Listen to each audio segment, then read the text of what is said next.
Mark, Ryan? thanks for joining us. We're gonna discuss everything about a master builder today, Right. or everything we're gonna try to. I'd like to say you've come to the right place. Definitely. All right, Mark, take us right back when. Why did you become a master builder? Well, as a kid growing up, at 13, 14-year-old, my hero in life, when I was at school, when you're little kids, I'm talking about when you're 5, 6-year-old, and you're at school, my mates were saying, oh, I'm going to be, because you're little kid, I'm going to be a fireman, I'm going to be a policeman. And I used to say, and this is God's honest truth, I used to say, I want to be a builder just like my dad. I want to be like my dad. Because I used to see him coming home, and they didn't have all this fancy gear they've got on today. When my dad's trousers weren't good enough for him to go out in anymore, they became work trousers. None of this fancy Snickers and all this, all this garb they wear today. They look like mountaineers, don't they? And my dad would have a pair of old cords, because cords, he says, wick water off better than any other material. So lots of bricklayers wore cords. Interesting. When we started, they all wore cords. And when it rained, your legs didn't get wet. It went off cords. And now that it means there's all these newfangled materials, I'm not saying they're crap, but cords were brilliant. And so they all did that. So I remember when Snickers came out, but so 13, 14, Yeah. you've now decided you want to be like your dad. Yeah, so, earlier than that, really. At 12-year-old, I was going with it every weekend, because bricklayers' money was pretty useless. And they didn't get good money. So they'd get so much 1,000, as they do today. Yeah. So I can remember being at home, my mum and my dad said, he's got 4 kids, and my dad saying, I'll have to work again this weekend, because he needs some new shoes, she needs this, so I've got to work all weekend. So he says, and don't think you're playing tennis in the street with your mate, because you're coming with me. All right. Because he'd have to pay a labourer, you see. You? Yeah. So he took me with him, 12-year-old. And I can remember he says, right, I'm going to show you how to put a mixing in. I'm going to show you once. And this is how you put a mixing in. And I'm 12-year-old, a 12-year-old kid. Maybe even younger than that, I wouldn't like to say. He says, do you know how to, you can lift a bag of cement, can you? Well, that's when cement bags were 50 kg, not 25 like today. And I can remember walking with this bag like this. But I just wanted to impress him. For me, it was everything, getting that bag of cement tipped into that mixer to please my dad. He's my hero. This guy, I just want him to think, wow, what a boy I've got. He's my hero. So I did all these stuff, and I was throwing mixings in. So, 12-year-old, I'm chucking mixings in, I'm wheeling Barra. And Barra's heavier than me, and I'm like this all down the drive. He'd be building a garage for someone on, at the back of the house, or an extension. So I'd get the mixing for him, and then I'd be stood there, and he'd say, you're not standing about, you're putting tie wires in for me. As I'm walling, this is where a tie wire goes, 450 apart, metre apart, and, staggered, as you know. This is what you do. And have up a reveal every 3 bricks up that reveal to pick my blocks up. Don't get them wrong, I'm relying on you. So he made me feel kind of important, that I'd got a role.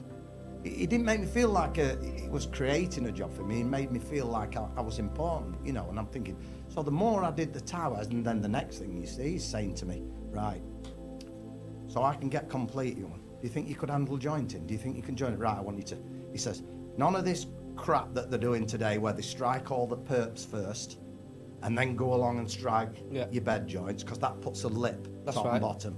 Looks crap, then you brush it and it brushes into brickwork. Rub it. He says, no, strike the top, then bed joint, then strike the top again, so you're putting a curve on each perpendicular. Yeah. So you're putting a curve on the top of each one. And as you come past, you do that with the jointer, and you put a curve on the bottom of the other joint.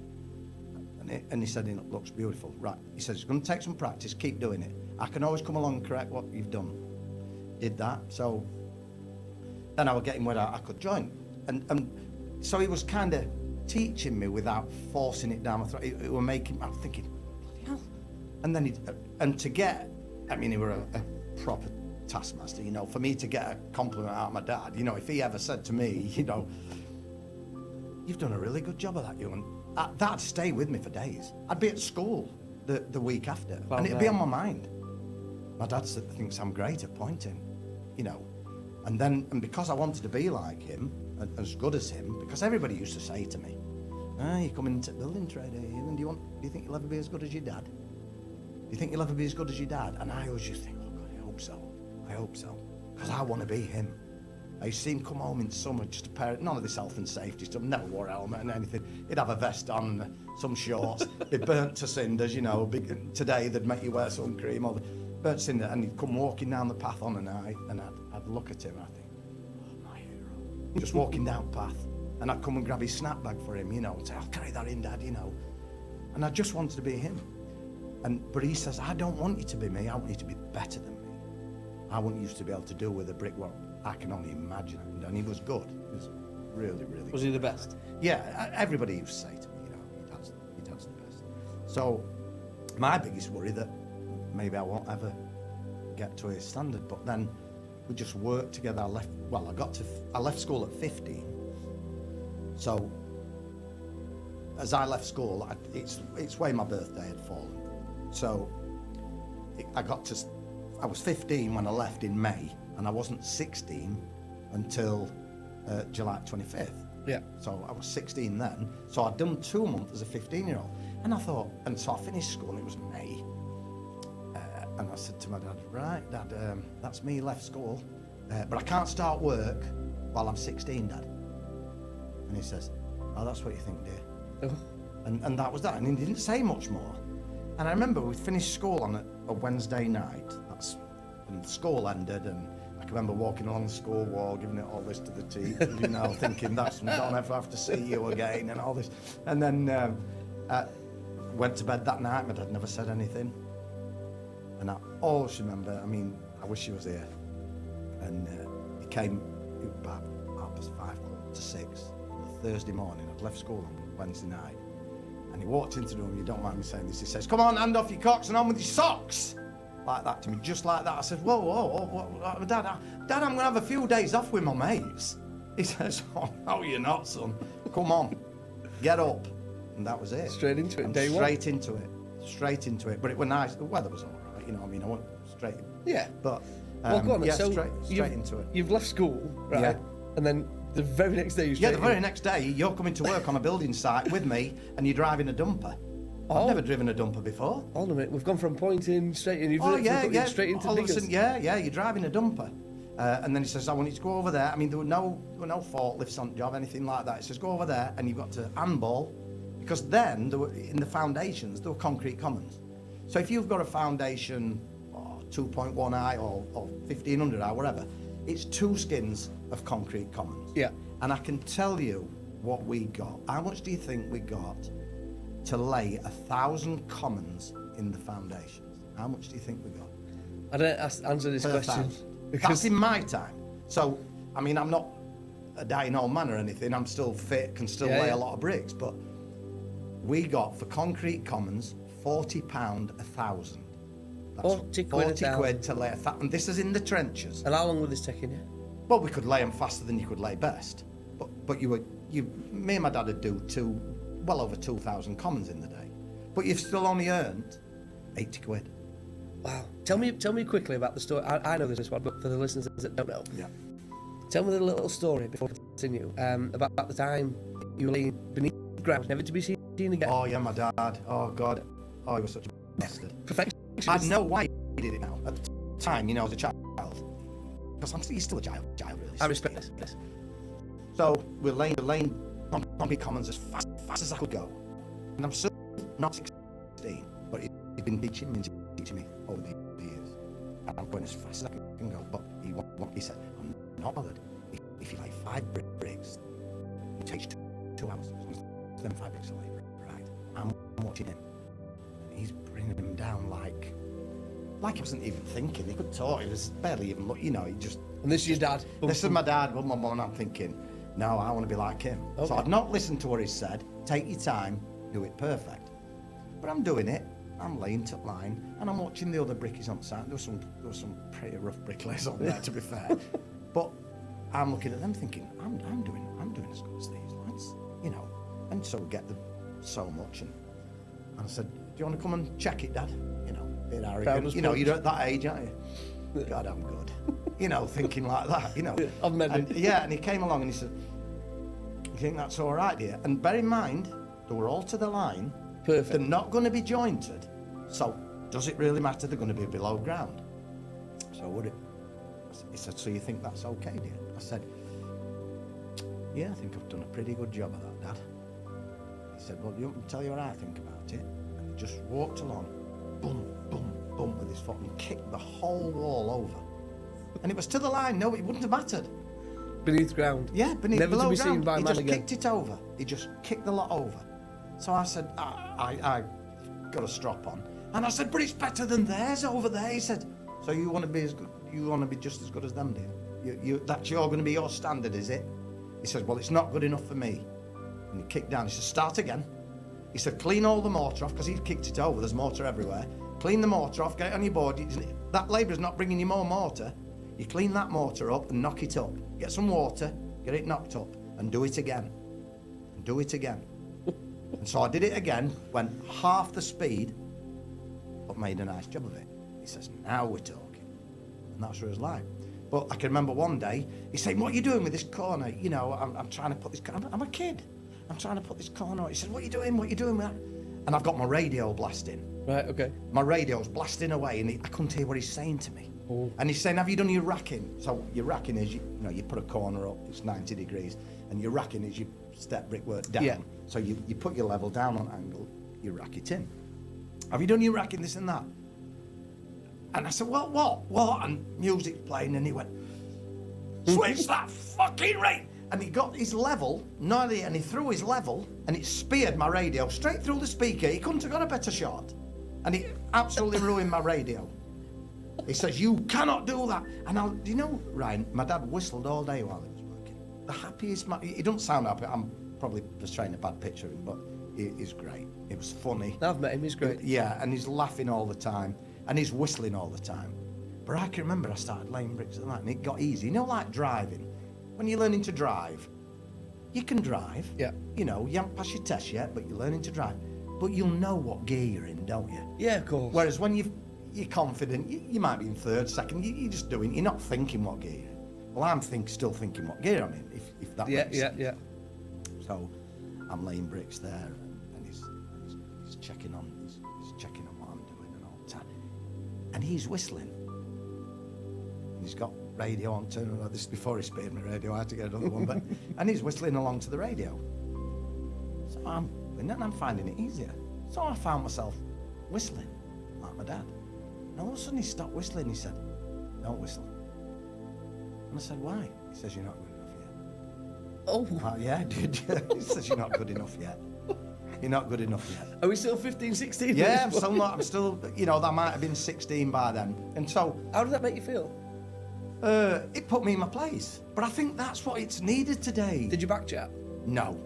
Didn't dare? Not a cross word. Why? Not How a cross did you word. know not to backchat? Because this guy's my hero. You know, if Ronaldo were teaching me how to play football, I wouldn't backchat him, would I? He just wouldn't. There's some interesting points there, because I think, and we'll touch onto this in a little bit, Yeah. but obviously we've got old to new, right? And I Yeah. know this has always been a thing, but Yeah. I think it's even worse today with health and safety and things, but we'll come on to Yeah. that.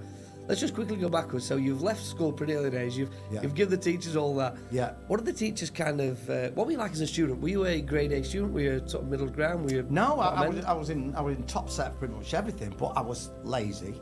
So I was... You were lazy? Yeah. I don't believe it. Yeah, lazy as regards wanting to do homework and stuff. So my ploy, when I went into senior school, which you go into about 12-year-old, I mean, now it's year 6 years, I don't understand it all. Like me, it was first year senior, second year. So I'm in senior school. All my mates were in the lower groups. So you were in tiers.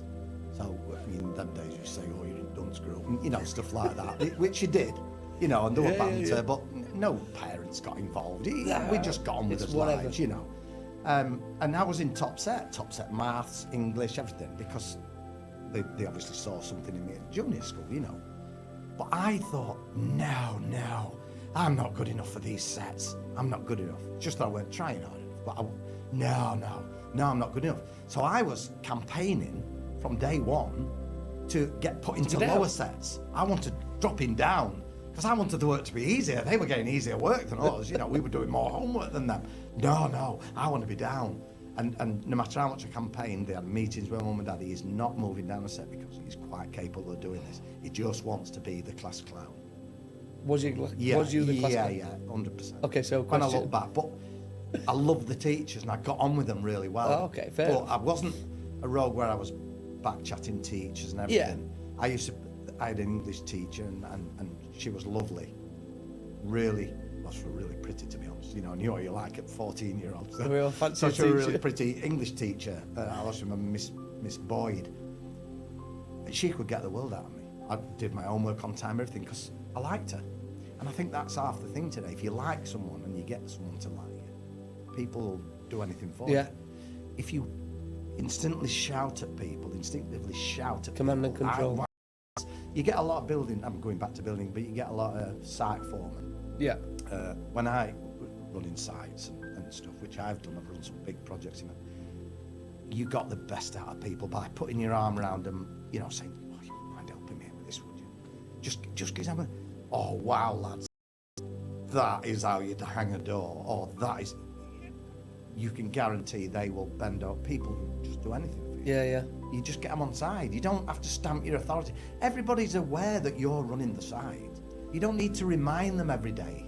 You know, if It is. It's. We'll come on to sort of like managing people in a second. Yeah. Like, but let's just quickly stay at school, right? So, Yeah, we're back at question: did you ever get caned?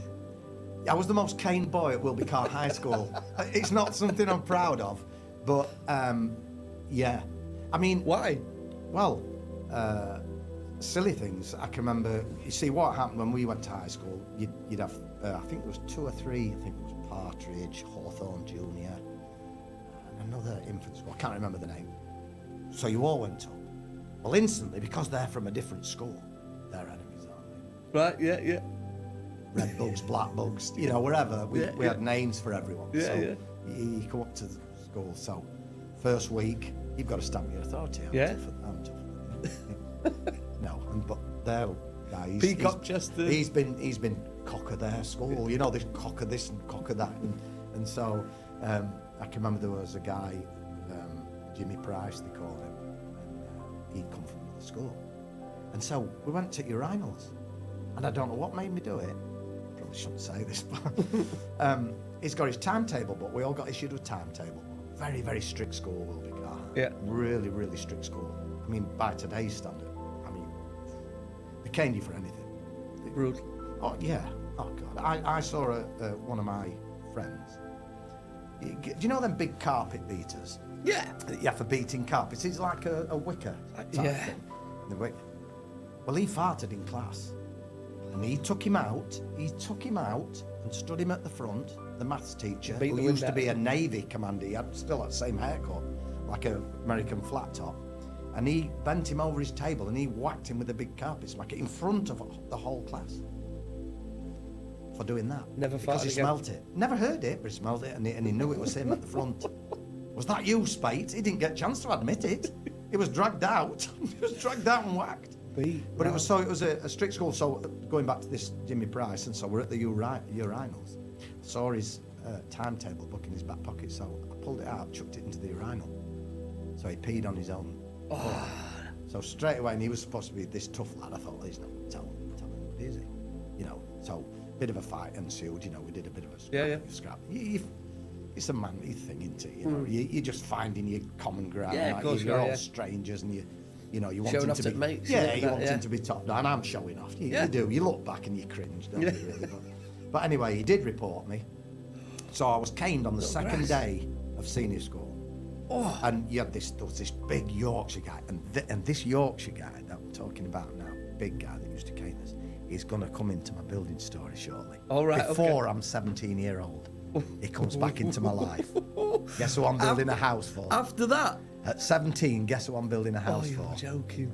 Yeah. You're joking. So he comes into it. So straight away, the headmaster, real posh guy called Mr. Harrison, he sat down.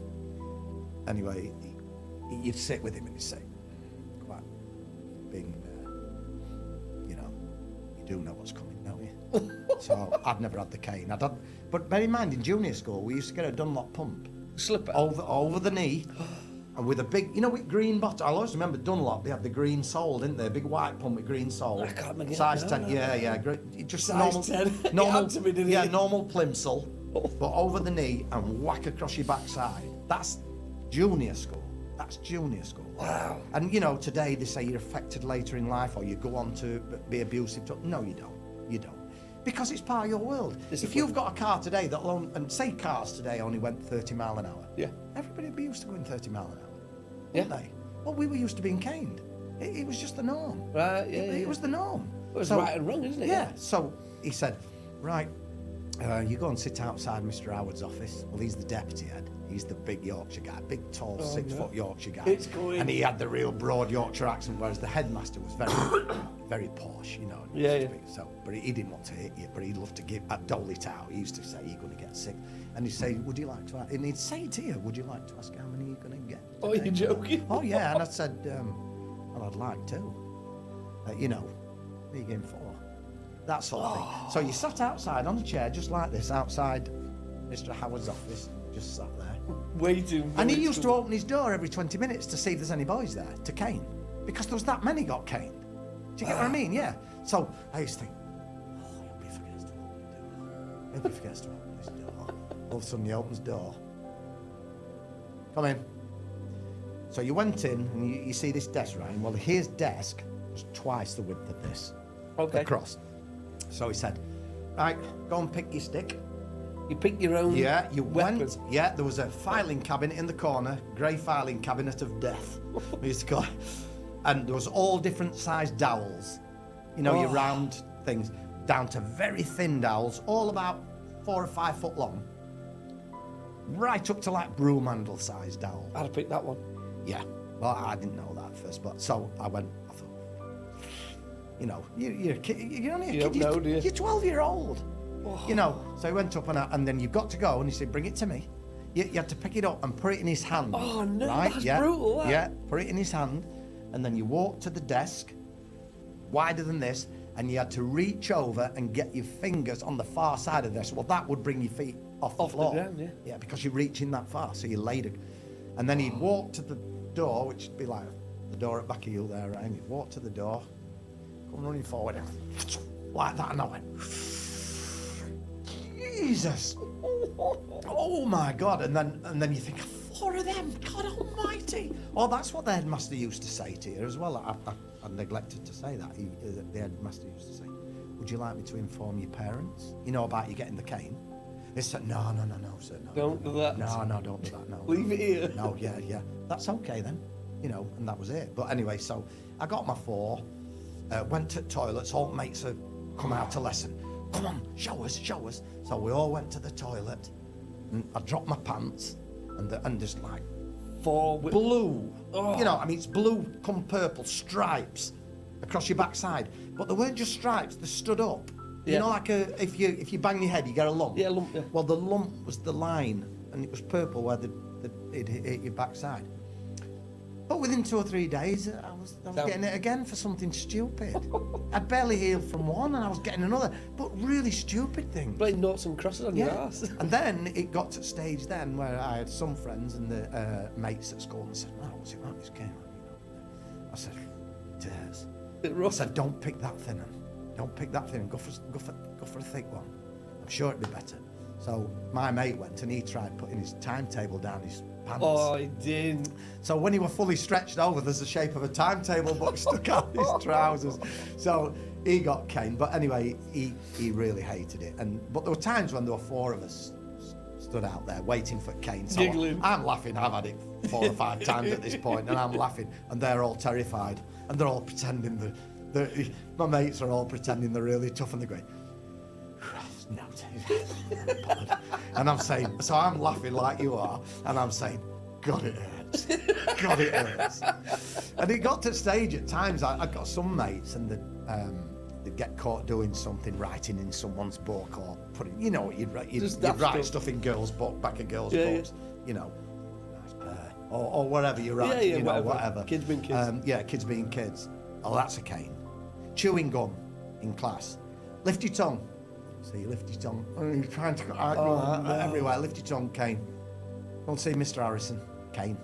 You got cane for this is him. interesting. We're talking a lot of discipline then. Way back There when. was no writing on the desks like you would get today, or, you know, there was not. It was a really well-run school. So in terms of standard slipping, you know, as it is today, I mean, I don't say they'll condone writing on desks and certain things, but obviously we had some some teacher was talking to the other day about a project, and they were saying they're actually getting punched by some of their students, and there's nothing they can do back. Yeah. So when they raise it with the parents, they'll say, well, what did you do for the kid to hit you? You should have done something wrong. Yeah. Oh, why would he retaliate? Well, my partner's a teacher, and she tells me all sorts of stories, things that they can do, that they can't say, that they can't do. And when It's I terrible. look back on what teachers had authority, I protect can remember, us. I can remember being sat at front of class, and you're talking to your mate, and then you really get engrossed, and you forget there's a teacher there. Yeah. And then all of a sudden, it's the board rubber, and it was big. I remember that thing. Big wooden handle like that, and they rub the chalk off,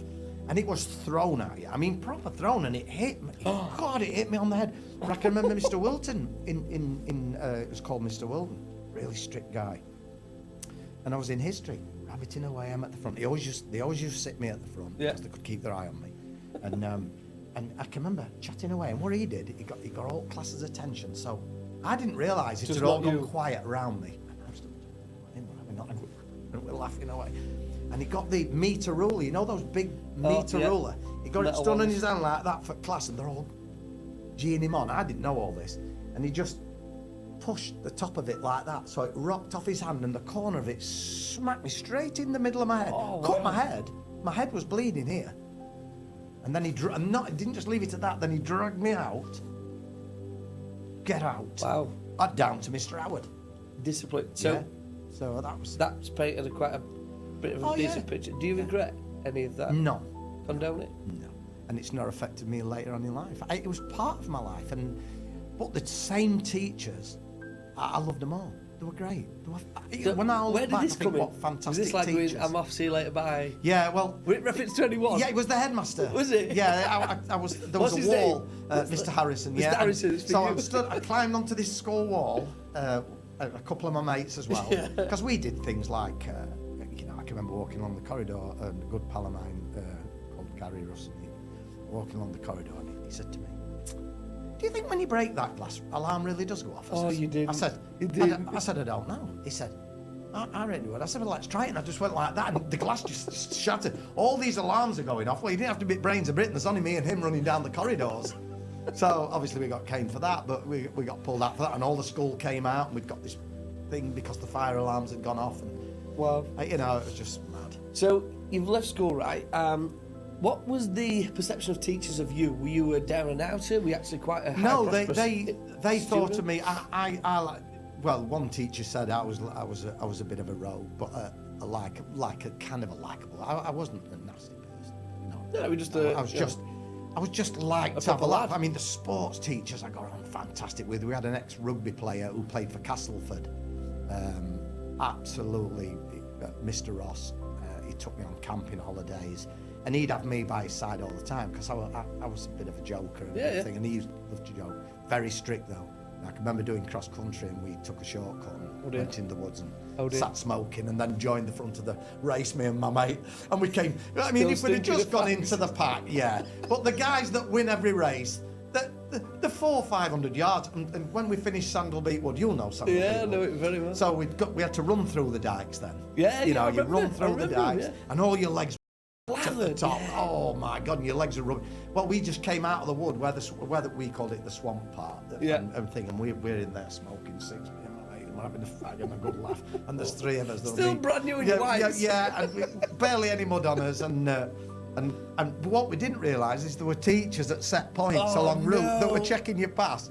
Well, we didn't know this, and it was one of the first time we'd done the full cross country thing. We didn't know this, so we just came running out, and it was so fun. We came running out, me and Gaz Ruston, and he said, "Right, go for it. We can see them coming." Well, they were like, oh God, maybe 500 yards away. He says, "That'll do." I says, "We're not going to front, are we?" He says, "Yeah." He said, "Fuck it, we're going to win it." And I went, "No, they know we're not runners." But anyway, we came Stinking across, of smoke. So we came out of Sandalbeat Wood, and then we'd got to run across, where the playing fields are that lead over to where the pond is. Wilby Car was built at the back of the pond. Ah, right. Yeah, that's where it was built. So we had to run round the pond and to the school. Yeah. So we're running. And to be fair, they were all teachers. I didn't realise loads had come out, but there were teachers and the kids and it's Unwin and Russ. And they were going, go on, and we're running like that. And there's a 6 foot odd lad called Barry Coleshaw. He was was built like mere Nothing Pharaoh. to him. It was nothing on him, and he could run, and he's starting to catch. I mean, he's coming like a express train, but we're going like this. And we gets to the end, and the cheerleaders in, and one of the sports teachers grabbed me, give me the hug and everything, and we went into the changing rooms. And then everything happened. The teachers came back and they said, "Where's them in Russ? And they haven't been past me. They haven't been." Oh no. Yeah, cheating. Oh, that no. was really frowned upon. And I said, I did go past you. You didn't see me. Where was I stood? I don't know.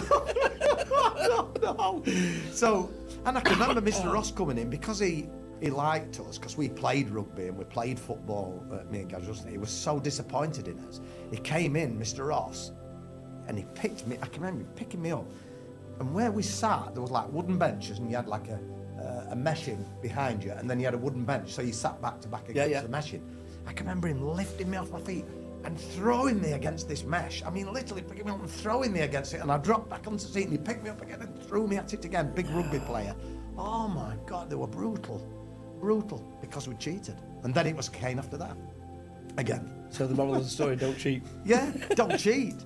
But you Right. know, I got a couple of minutes of fame because when they saw me coming across the thing and I'm in the lead, I thought, God, I've never won anything. But I hadn't, and I'd cheated. Devastated for the pain. Right, so we've now sort of leaving school, like, you know, we're pretty much ready to kickstart. So we've given the teachers the 2-1-2. Getting into work with your old man, I think we're going to have to keep doing a series of this, Mark, because, you know, we've got a lot to cover. Oh, I'm really some of the enjoying stories this. with my dad are just fantastic. So you became, did you start as a bricklayer, or did you go straight into you are a builder? No, bricklayer. My dad was primarily a bricklayer, but my dad's apprenticeship in his day, my dad's 89 now. In fact, he did a job last week. He cut a wall down, took someone's drive out. He does little jobs. Oh, go back. Your dad just did a job last week. Yeah. We're in July 2024. Yeah. How old's your dad? He's 90 this year. 90. 90-year-old. Yeah, and he retired at officially retired at 78, but he's never retired. He has, because he spent a lot of time at home. But it was only a few weeks back. He said, I've got a window to do, so I've got to tool it all out. You're going to have this to do, you're going to have that to do. He says, can I have you still? So I said, Dad, I can't have you using still, sorry. I'll tell you what, Dad, I'll come and tool it out for you. I'll come and tool it all out for you. Did he let you? Yeah. He said, aye, all right. I went, yeah, sounds all right. I had to tool it out for him. And then he says, what we're doing with all bricks? I said, I'll chuck them in the van, Dad, the bricks. Then I swept up and I did everything. So all he got to do is arrive, mix himself a bit of mortar, but he did a beautiful job of it, you know. He's great. I'm not going to ask you the question that you asked earlier. Did you become the better bricklayer? I don't want you to answer that just yet. I think we've got a lot more to cover before we get to that. And I think if it's all right with yourself, that's fine, we'll continue a series where we'll keep doing this filming, because I think, I don't want to spoil this, we've got school done, right? And we've not even got into your apprenticeship yet, and we've learned a hell of a lot about you. Oh, God. I think this, I've got to kind of leave this one here, and then we're going to go to your apprenticeship next time. Right. And before we get into a bit more about, now we're going to learn about Mark on your apprenticeship journey. Oh, apprenticeship. Before I was even 18, I was working away, living in caravans, middle of woods, building massive houses with my dad. Even at 17. So my dad left at 17 because he said he wanted to. I didn't know at the time, but I can remember we were working together. But as we were building houses, by this time, I'm only 17, and I'm laying bricks to the line, I'm putting corner, you know, and I'm a bricklayer. But don't forget, I've never seen anyone else. No. At 17. So in my mind, every 17-year-old's doing what I'm doing. That's a bricklayer. But you've had 5 years of this now, haven't you? Really? So I'm thinking every 17-year-old. So my dad put me in day release at college, and I was pushed straight, because the first day at college, this is a trial camp. Yeah. And so the teacher said to me, you've got a London Narrow, big long London Narrow. Well, that's a style that my dad uses, not the short fat ones kind of thing. So I said, yes. You know, turn me a bit of mortar over. So mortar on board, what my dad had told me how to whip it and roll it, ready so that you do this in one, and it's straight down your wall. None of this stab, and then pull back, pull forward, strike it. In fact, he taught me to do it pretty quick. So I did this for this teacher. And he said, bloody hell, is your dad a bricklayer? I said, yeah, he's been teaching, I've been going with my dad since I was a kid. He said, there's some bricks there, put me a corner up. So, putting a corner up would be a 4-hour project at college. Yeah. A 4-hour college at college, you know, for 17, 18 year olds. Slow, methodical. Oh, yeah, and doing time. perfect, racking it in. Well, I banged this corner up in about 10, 15 minutes. He came back and said, you've built that already? But bear in mind, I was building houses. He didn't know that, did he? You know, and so he said, could you build me a chimney stack? Build me like just a small chimney on floor. So I did this square, did it. This is all in one lesson, you know, in the practical side. Yeah. Obviously, we've got the theory. So I'm putting this bit around, and I didn't leave it to that. I cobbled out.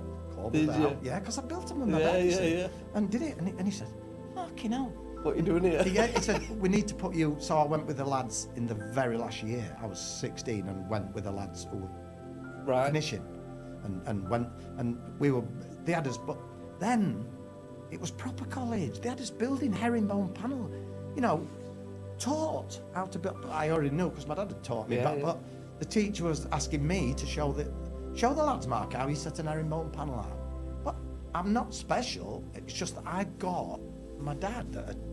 It's like anyone. Ronaldo's son's going to be a very good footballer because he's got his dad's knowledge. It's not because you're anything special, is it? It's just where your life's taking you. I think we've summarised in there that what we've learned very quickly about your past is the way you were brought up, the discipline. Yeah, the definitely the discipline. Behaviour, yeah. and but with kindness. Yeah. Discipline with kindness. My dad was so kind. Was there love there? Oh, so much love from my dad.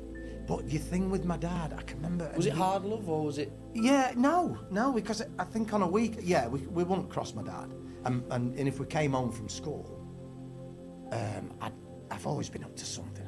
I'd get into trouble. I've got sisters, you see, so I might... Always your fault? Yeah, I might push my sister out my way and she's gone through the glass door. And my dad knew the measurements because I'd knocked him through these glass panes. He used to say, right, off to Soapers. He used to know, you know, but my mum would say, never tell my dad anything until he'd had his tea when he's had our day on building sites.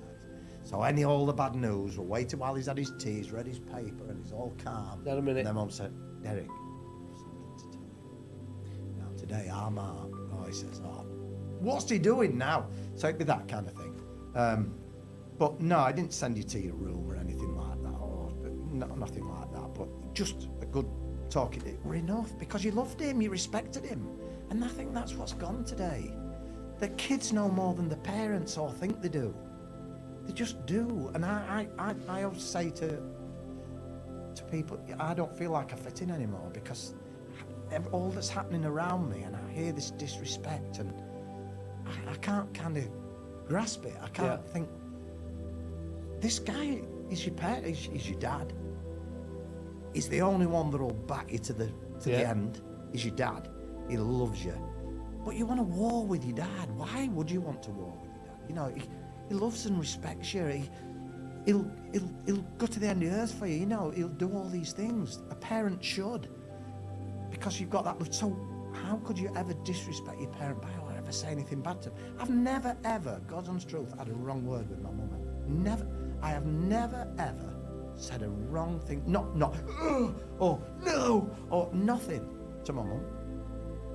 You see, that trait has been lost today. It's gone. It's completely different today. You know, kids they're far too protected. They're far too, they're like loose cannons. You know, there's no respect. No. And obviously we're generalising here. It's not the case for everybody. I know certain parents can keep the kids in line, in respect line, kind of thing. But it's difficult. So to listen to your journey to a very stereotypical household journey today is that you can tell the worlds apart. And I think the biggest thing for me is respect and discipline. Yeah. You know? It's just that will to keep my dad I just couldn't understand how we might get a middle lift put round all the breeze and this and that, and a gust of wind come from it takes the lot down. Yeah. So all the other brickies on site, you know, they've all lost work, they all pack the tools away and they go home. So when they come the next day, they've got all that to clean up, this and that. And I said to my dad, and I'm thinking, oh no, all my work's just blown down. Daddy said, shut up, young, get it cleaned off. get it all cleaned off, start stacking them back up. Imagine we'd not built it. Just get it all cleaned off, stacked up. He says, we're not getting any built today, it's too bad now. You know, it's really bad. I mean, we worked in some pretty bad winds, far worse than the will today, but we'll get it all stacked back up, and then when we get here tomorrow morning, we can attack it straight away. When they all get here in the morning, they've got all that to clean off just because they've gone home with their head down. But my dad's whistling while he's cleaning them up and stacking them up. But this is a day's work. Bear in mind, you're not earning now, are you? No, and we've lost a day's work. Yeah. And we've lost a day's work. But when I hear stories today, £1,000 1,000 to lay bricks, and I think it was £40 1,000 common, £45,000. Ooh, big difference for laying best, and that means jointing it. So above ground, £45 1,000, below ground 40. That was it. And if it rained, you don't want to get your arse wet in the foundations. We worked all day in the rain. Not today. Rained off. Rained off, protected today. Yeah, rained off. No such thing back No, my dad says, when that turns to soup, then we're going home. I love and that. if you lay it fast enough, it won't turn to soup. And the mix, there'll be a fresh one coming out. So if that turns to soup, young'un, you're not laying fast enough, son. And that was it. And in the winter, snow. The scaffold's covered in snow. Imagine this, it's freezing cold. The scaffold is absolutely covered in snow, 6 inches of snow. They shut the site down today. We went on, and I said, right, you can get shovels out. First job, clean all snow off scaffold, and then ice that's left on, we flip battens, because they never freeze underneath. Yeah. Flip them all over. Off we go. Scrape them all up. I said, what about all snow, Dad, all over top at brickwork? Right, light some cement bags. And we get a cement bag in his hand, light it, and go along the top of the wall with the cement bag on fire, melting all the snow off the wall all the way round, so we can start. Horace, get a mixing in. That'd be my dad, because we had this odd carrier called Horace. Get a mixing in. We're cracking on. I said, Dad, everybody's gone home. I don't care. We're not going home. Love it. That was it. And he had this positive attitude all the time. And everybody says, what the hell, Dad, did you and your young get all that? What in that weather? I just think weather weren't bad. Yeah, but it had been snowing. It weren't snowing today. While we were, it snowed overnight. You get rid of your snow, and then you get cracking. It's just how it was. And so when I'm thinking, because you do, 16, 17, you think, they'll give you heavy rain tomorrow. Day off. Excited. Never happened for me. I didn't get a day off. Never happened for me. My dad wouldn't go home. He said, I have 4 kids to support. No chance. I can say, while you've been with us, I don't think I've known you to have a day off. No. Do you know, Ryan, in 40, how many years now? 45 years. I've had 45 winters, 45 years laying bricks. Some easy work, some really difficult work, various types of work. Never had a day off. There's always something to do on a building site, isn't there? Always. When anyone says, fuck all I can do. Yeah, there might be nothing you can do that you can get paid for, but if you see a guy struggling, all right, just give him 20 minutes. Give him 20 minutes of your time. Make his day. Next time, it might be you struggling. Yeah. And they'll gladly come over. We do it. In our team, with Dave and Ian. If we see a load of timber arrives, I might be busy over there. We all stop. All old sayings, right? Many hands make light work. All very old sayings that don't apply today. No, it's lost today, but I think we're going to call it today because we're about to go into the work now. Oh, God. And I think I don't even think we've literally No, we haven't covered anything. But I've really enjoyed this this episode. Yeah. I think this is the start of many. Hope so. Have you got anything to say to, sort of like, if you had anything to say to your teachers while we're leaving this first episode of school, have you got anything to say to them now? Yeah. Miss Boyd, Mr. Ross, Mr. Wilton, Cobber, as we used to call, I forgot his name, but he knows who I mean, the maths teacher, if he's still around. I was a bit of a bastard, but you were brilliant teachers. They were great teachers. Strict, good teachers, They made sure we did his homework. We didn't chelp them back because we'd got the respect for them. They're our teachers. If we were out of school and saw a teacher out of school, we hid. Wow. We didn't want the teacher to see us. Shit, shit, it's Mr. Wilton. Mr. Wilton's down there. You know, if you're in town with your mates on Saturday, it's Mr. Wilton. You'd get, wait round here while he's gone. You'd get that today. Today, they taunt the teacher. Yeah. Today, they taunt the teacher. That's the difference. You knew who your peers were. Yeah. You knew. Well, that respect was there, wasn't it? Yeah.